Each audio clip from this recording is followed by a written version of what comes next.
बिस्मिल्लाहिर्रहमानिर्रहीम। स्टूडेंट्स, हम chapter 4 discuss कर रहे थे। हमारा चैप्टर 4 बेटा कंप्लीट हुआ। हमने उसकी एक्सरसाइज को कंप्लीट, शॉर्ट जो क्वेश्चन थे वो हमने लास्ट लेक्चर में डिस्कस किए थे। आज हमारा जो बेटा चैप्टर है वो चैप्टर 5 है, डिज़ाइनिंग वेबसाइट। वेबसाइट कैसे डिज़ाइन की जाती है इस हवाले से है। वेबसाइट डिज़ाइन करने के लिए डिफरेंट लैंग्वेजेस इस्तेमाल की जाती है। उन लैंग्वेजेस में से बेटा जावा भी है, पाइथन है, जावा स्क्रिप्ट है, पीएचपी है। ऐसे ही एक लैंग्वेज है एचटीएमएल, जो कॉमन हम लोग यूज़ करते हैं वो एचटीएमएल है। HTML5 जैसे आजकल चल रही है बेटा। यहाँ पे हमारा जो आज का जो टॉपिक है वो इंट्रोडक्शन टू HTML है। उसका नेक्स्ट जो हम इसमें से इस पेज पे जो लिखा होगा उसकी डेफिनेशन है, और creating first web page and displaying it, ये हम डिस्कस करेंगे। इसका पेज नंबर 100 है बुक का, और उस पे लिखा हुआ है इंट्रोडक्शन टू HTML।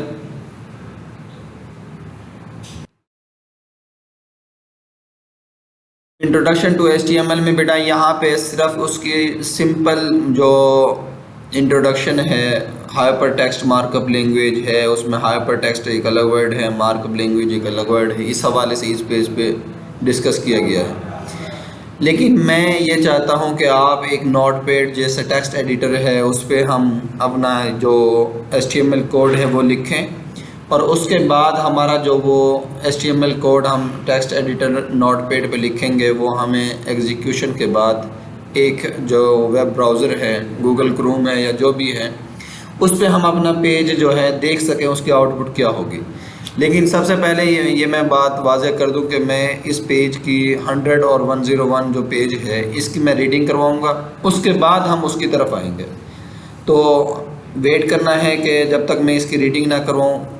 आपने ये नहीं समझना कि कोई बात समझ नहीं आ रही, क्योंकि मैं रीडिंग करवाने के बाद ही उधर जा सकता हूँ। बेटा लिखा हुआ है यहाँ पे, when you send request to a web server through a web browser to access a web page. जब आप एक रिक्वेस्ट सेंड करते हैं वेब सर्वर को वेब ब्राउज़र के ज़रिए से, तो एक वेब पेज पे एक्सेस करते हैं आप।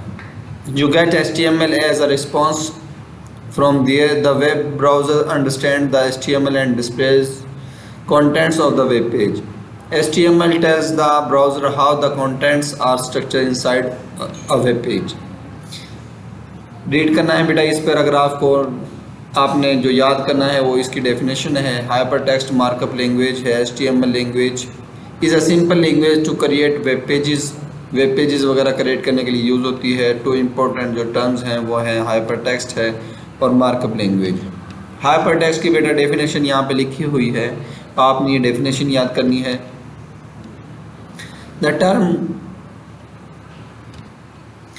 The term hypertext is used due to the special text in a web page called hyperlinks. Different hyperlinks बनाए जाते हैं hypertext, जिनको कहा जा रहा है HTML लैंग्वेज में www.youtube.com, इस तरह के लिंक्स बनाए जा सकते हैं पेज पे।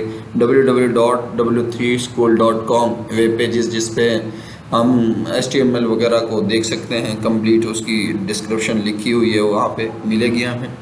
इस तरह डिफरेंट लिंक्स बनाए जाते हैं। जैसे हम CV बनाते हैं उस पर अपनी ID लिखें और उस ID को हाइपर लिंक कर दें। Ctrl+K माइक्रोसॉफ्ट वर्ड में शॉर्टकट की है हाइपर लिंक करने के लिए, तो उसको कहीं दूसरे पेज पे हम यानी गूगल क्रोम पे या किसी और ब्राउज़र पे हम उसको ओपन कर सकते हैं। हाइपर लिंक्स का मतलब ये है कि हम कोई लिंक देंगे और उसको किसी और पेज पे ओपन कर सकते हैं। By clicking on these links you can move from one web page to another. एक वेब पेज से दूसरे वेब पेज पे आप जा सकते हैं, जैसे अबाउट है, कॉन्टैक्ट, ऐसे ये डिफरेंट वेब पेजेस होंगे।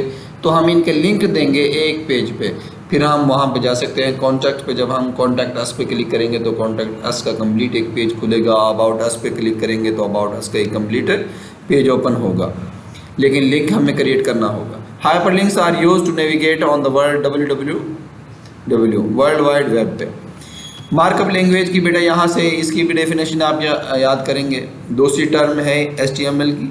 अ web page consist of series of elements which are represented by tags different tag use होते हैं, जैसे पैराग्राफ के लिए ये होता है और हेडिंग के लिए H1 से H6 तक यूज़ होते हैं। ऐसे ही बोल्ड करने के लिए यूज़ होते हैं, इटैलिक के लिए भी यूज़ होते हैं, और डिफरेंट और कलर्स के लिए भी, साइज़ के लिए भी डिफरेंट एलिमेंट्स यूज़ होते हैं। वो मार्कअप लैंग्वेज में हम यूज़ करेंगे। जब हम एक कोड लिखेंगे HTML का, तो उसमें बॉडी का एक टैग होगा, उस बॉडी के टैग के अंदर हम ये सारी चीज़ें यूज़ करेंगे।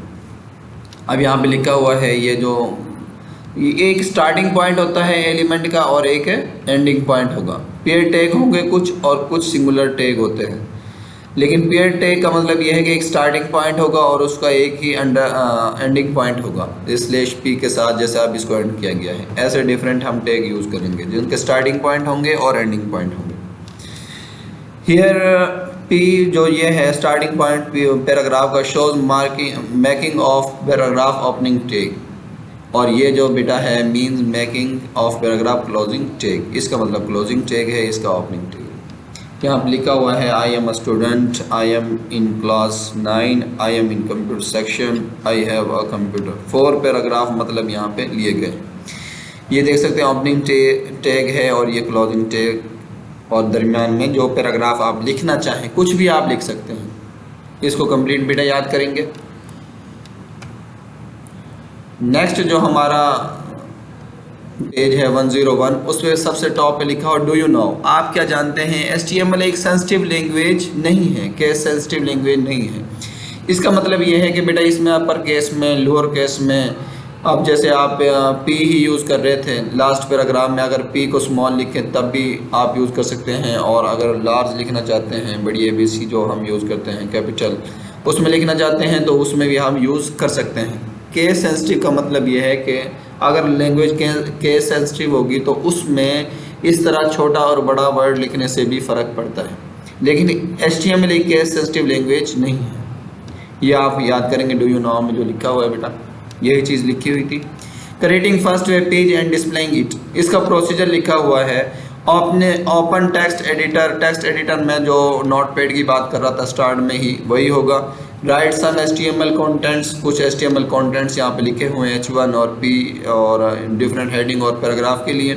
Save the HTML page with extension, उसकी एक्सटेंशन .htm है या HTML है। हर एक जो डॉक्यूमेंट है उसकी कोई ना कोई, जिस पे भी वो बनाया जाए उसकी एक्सटेंशन कोई ना कोई होती है। जैसे माइक्रोसॉफ्ट वर्ड के लिए .dos यूज़ होती है, पावर पॉइंट के लिए .ppt यूज़ होती है, और एक्सेल के लिए .xls यूज़ होती है। GW बेसिक में .base हमने पढ़ी थी, 10th क्लास में पढ़ेंगे आप।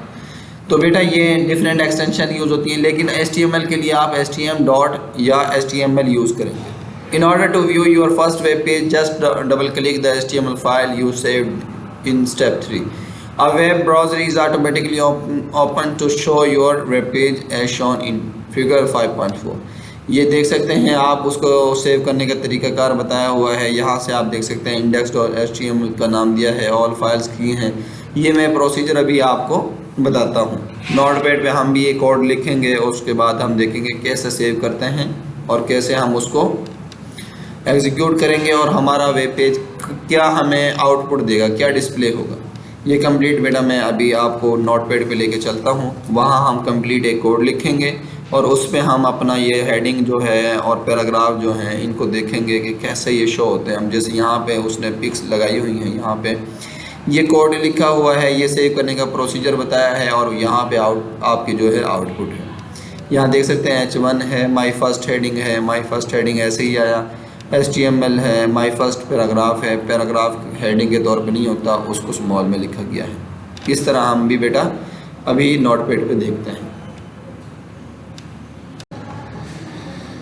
बेटा आप ये देख सकते हैं, मैं स्टार्ट के बटन पे गया, उस पर मैंने लिखा नोटपैड पे मैंने क्लिक किया। आपके पास एक ब्लैंक डॉक्यूमेंट जो कि नोटपैड का है ओपन हो गया है, और अभी तक हमने इस पर कुछ नहीं लिखा हुआ और ना इसको सेव किया है, ना हमने किसी HTML कोड को यहाँ पे राइट किया है। अब आप देख सकते हैं, फ़र्ज़ करें मैंने ये कोड है, मैंने इसको पेस्ट किया, मैंने पहले ही लिखा हुआ था टाइम बचाने के लिए, लेकिन मैं इसको समझाऊंगा कंप्लीट। ये फ़र्ज़ करें ये मैंने पहला कोड इस पे लिखा है, और आप देख सकते हैं यहाँ पे टॉप पे लिखा हुआ है डॉक्यूमेंट टाइप HTML, और उसके बाद HTML स्टार्ट होता है। डॉक्यूमेंट टाइप जो है बेटा ये declaration represents the document type, helps the browsers to display web pages correctly, और उसके अलावा it must only appear once at the top of the page before any HTML tag. HTML tag से ये सिर्फ एक दफ़ा आप लिख सकते हैं इसको। उसके अलावा ये नॉट के सेंसिटिव है और इसको डिक्लेयर किया जाता है फॉर HTML5 के लिए जो लेटेस्ट मतलब HTML है। तो ये एक मतलब आप अगर फ़िलहाल अगर इसको ना भी लिखें तो इससे कोई फ़र्क नहीं पड़ता। इनको मैं सारी चीज़ों को अभी बताऊंगा, हम इसको कोड को चेंज करेंगे फिर हमें ये समझ आएगा। उसके बाद लिखा हुआ है बेटा HTML। ये HTML का फर्स्ट जो हमारे पास टैग है HTML का है, और HTML का यहाँ से ये ओपनिंग टैग है और ये इसका एंडिंग टैग है, एंड पे आएगा हमेशा, ये याद रखना है। उसके बाद हमारे पास हेड जो है, हेड जो सेक्शन टैग है उसमें हमने टाइटल का एक और टैग यूज़ किया है। टाइटल में हमने पेज टाइटल लिखा है। अब इन सारी चीज़ों को डिस्कस करने से पहले अगर मैं इसको आपको बताऊं कि सेव कैसे करना है, ये सेव एज पे मैं जाऊंगा बेटा, फाइल पे क्लिक किया, सेव एज पे गया। यहाँ पे मैंने इस फाइल को नाम देना है, कोई भी नाम हम दे सकते हैं। फ़र्ज़ करें मैंने इसको नाम दे दिया काजियंस, ये मैंने इसका नाम लिखा। .html ये हमने पढ़ा था कि हम इसकी एक्सटेंशन ज़रूर लिखेंगे, और उसके बाद आपने यहाँ से इसको कर देना है ऑल फाइल्स, और ये आप करेंगे सेव। ये डॉक्यूमेंट देख सकते हैं, ये डॉक्यूमेंट जो है डेस्कटॉप पे सेव होगा। आप ये देख सकते हैं मैंने इस पर क्लिक किया, सेव पे, ये अब आपका डॉक्यूमेंट सेव हो गया है। आप देख सकते हैं ये यहाँ पे जो है डेस्कटॉप पे ये पेज आपका मौजूद है। इस पर मैंने जब क्लिक किया तो ये वेब ब्राउज़र कोई भी यूज़ करेगा और आपका जो है डॉक्यूमेंट कंप्लीट जो आपकी आउटपुट है वो यहाँ पे शो होगी। ये मैंने आप देख सकते हैं ये जो टॉप पे लिखा हुआ है, इसको मैं स्क्रीन को ऐसे करके आपको थोड़ा समझा देता हूँ। स्मॉल किया है मैंने स्क्रीन, आप मिनिमाइज़ करके बेटा ये देखें। अब आप यहाँ पे लिखा हुआ है टाइटल, पेज टाइटल है, ये देखें पेज टाइटल। इसका कोई भी आप अगर इसको चेंज करना चाहते हैं, फ़र्ज़ करें मैंने यहाँ पे लिख दिया है पेज टाइटल को, मैंने नाम दे दिया है कि ऑनलाइन शॉपिंग। ऑनलाइन शॉपिंग के हवाले से हम पेज बना रहे हैं, ऑनलाइन शॉपिंग। अब इसको मैंने सेव किया, सेव करने के बाद इसको मैंने रिफ़्रेश किया है, ये देखें, आप देख सकते हैं इसका नाम यहाँ से चेंज हो गया, ऑनलाइन शॉपिंग। ये कंप्लीट ऐसे हम बेटा इसकी जो डिस्क्रिप्शन है इसको हम देखेंगे। उसके बाद हमारे पास जो है बॉडी का जो टैग है वो स्टार्ट हो जाता है। ये ओपनिंग टैग इसका आ गया और यहाँ पे एंडिंग टैग। इसके दरमियान में हम सारे जो एलिमेंट्स हैं ना, जो टैग H1 हेडिंग के लिए होगा, पैराग्राफ के लिए होगा, ये सारे टैग हम यहाँ पे यूज़ करेंगे। अब यहाँ पे आप देख सकते हैं लिखा हुआ है H1 में माई फर्स्ट हेडिंग, आप देख सकते हैं उसका रिज़ल्ट हमारे पास ये है, माई फर्स्ट हेडिंग। उसके बाद जो है माई फर्स्ट पैराग्राफ, ये पैराग्राफ का साइज़ चेंज हो गया है पैराग्राफ का। H2 मैंने लिखा दूसरी हेडिंग के तौर पे। इम्पोर्टेंट नोट, इम्पोर्टेंट नोट आप देख सकते हैं जैसे जैसे इसका साइज़ कम होता जाएगा H1 से लेके H6 तक आपका जो हेडिंग का जो साइज़ है वो कम होता जाएगा। यानी कि H2 करेंगे और कम हो जाना है, H3 करेंगे और मज़ीद कम हो जाएगा, H4 करेंगे, ऐसे H6 तक आप कर सकते हैं। फ़र्ज़ करें मैं इसका H6 कर लेता हूँ, आप देखेंगे कि वहाँ पे भी इसका साइज़ चेंज हो जाएगा। इसको मैंने कंट्रोल S किया, सेव लाजमी करना है, उसके बाद इसको रिफ़्रेश करना है। आप देख सकते हैं ये इसका साइज़ बेटा चेंज हो गया है। ये हमारा नोटपैड दोबारा मैंने ओपन किया, यहाँ पे पैराग्राफ कंप्लीट लिखा हुआ है। अब इस पैराग्राफ में आप कोई भी चेंजिंग करना चाहते हैं, फ़र्ज़ करें मैंने ऐसा कर दिया है, ये लाइनें चेंज कर दी हैं, या और आप कुछ मज़ीद इसमें ऐड करना चाहते हैं वो भी कर सकते हैं। तो इसको कंट्रोल S किया और उसके बाद रिफ़्रेश किया, तो हमारे पास रिफ़्रेश होने के बाद ये जो है टैग, इसमें 1 मिनट मैं इसमें कुछ ऐड करता हूँ। फ़र्ज़ करें मैंने यहाँ पे लिखा we read in 9th class, ये मैंने लिखा बेटा, और डॉट लगाने के बाद इसको कंट्रोल S किया। कंट्रोल S करने के बाद मैंने इसको रिफ़्रेश किया, आप देख सकते हैं कि यहाँ पे लिखा हुआ है we read in 9th class. मतलब कुछ भी आप इसमें चेंजिंग करना चाहते हैं वो कर सकते हैं, लेकिन वो चेंजिंग करने के बाद उसको कंट्रोल S करेंगे, फिर आपका जो वेब पेज है मतलब लिंक ओपन हो रहा है ना ये किसी भी ब्राउज़र पे, उसको आप रिफ़्रेश करेंगे, फिर आपकी आउटपुट शो होगी। ये बेटा हमारा सिंपल एक HTML के हवाले से इंट्रोडक्शन था। मैंने आपको बताया कि कैसे नोटपैड पे ओपन करेंगे, फिर उसको सेव करेंगे कैसे, किस तरह हम कोई टैग यूज़ करेंगे। इसके अलावा भी हम डिफरेंट और टैग यूज़ करेंगे नेक्स्ट लेक्चर में इंशाल्लाह। तो इसको आपने अच्छे तरीके से इसका प्रोसीजर जो है वो याद कर लेना है और उसकी डेफिनेशन याद कर लेनी है कंप्लीट। और इंशाल्लाह नेक्स्ट लेक्चर में हम नेक्स्ट पेजेस पे जो भी होगा वो डिस्कस करेंगे। कोशिश करेंगे इससे ज़्यादा भी इसको रीड किया जा सके, इसका फ़ायदा है HTML को पढ़ने का। ज़्यादा जितना मुनासिब होगा इंशाल्लाह मैं कोशिश करूँगा आपको समझाने की। ओके बेटा, अल्लाह हाफिज़।